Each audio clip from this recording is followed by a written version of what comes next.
Welcome back to Psychovive. Today, we aren't discussing dry theories. Today, we are talking about you, about the pain you have hidden behind that perfect smile for so many years. Have you ever felt like your life is a stage? On it, you always have to play the role of someone kind, gentle, and always ready to help.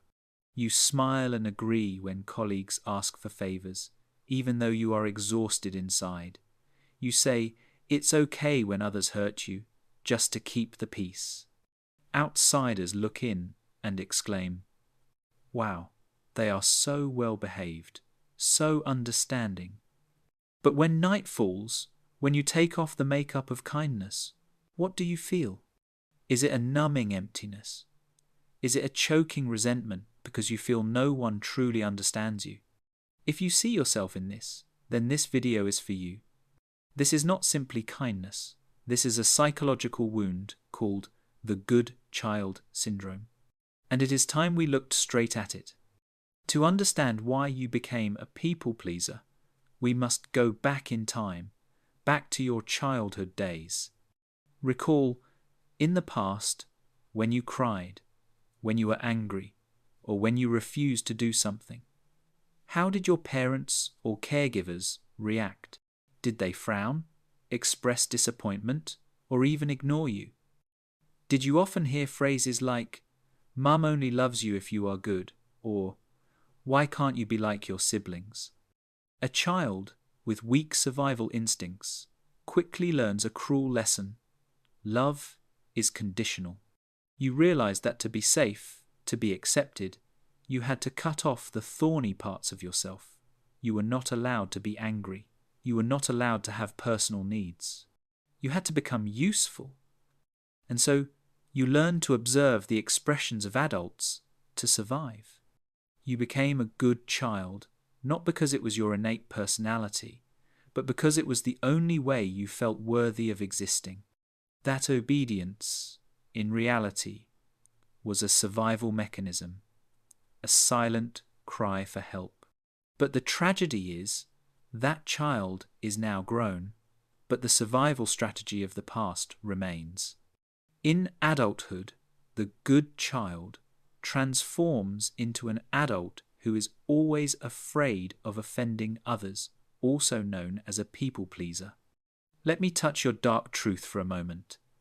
Do you always feel terrible guilt when you have to say no? In your subconscious, the word no is not just a refusal, it equals abandonment. You fear that if you set boundaries, everyone will leave you. Therefore, you choose to betray yourself, to be loyal to others. This is where we talk about the cost. You are trapped in a toxic loop called passive resentment.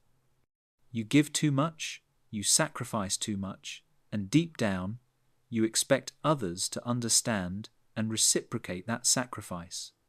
But life doesn't work that way.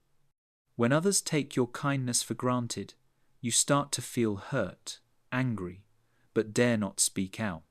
You swallow that anger back in, and it becomes a poison gnawing at your self-esteem every day. You are setting yourself on fire to keep others warm, even those who don't care if you are cold. This is a profound psychological truth. Trying to please everyone is not a noble virtue. It is a sign of self-abandonment.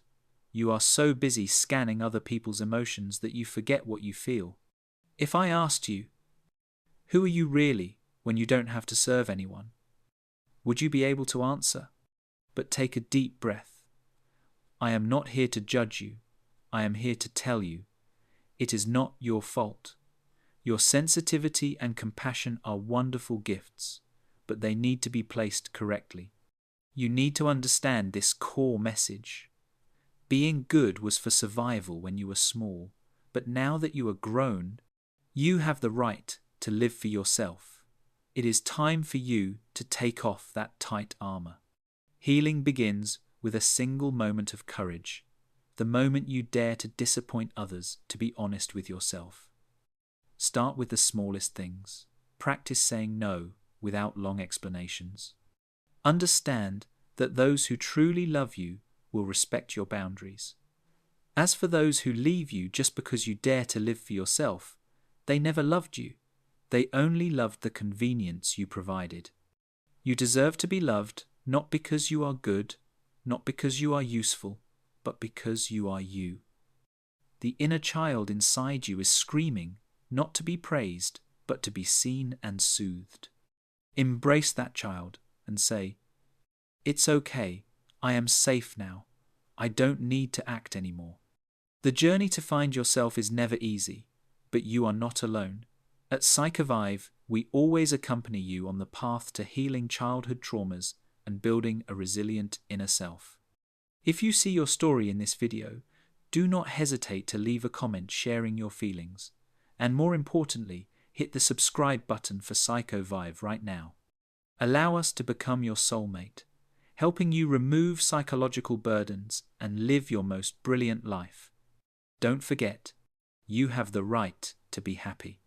Thank you for listening, and see you in the next psychological analysis.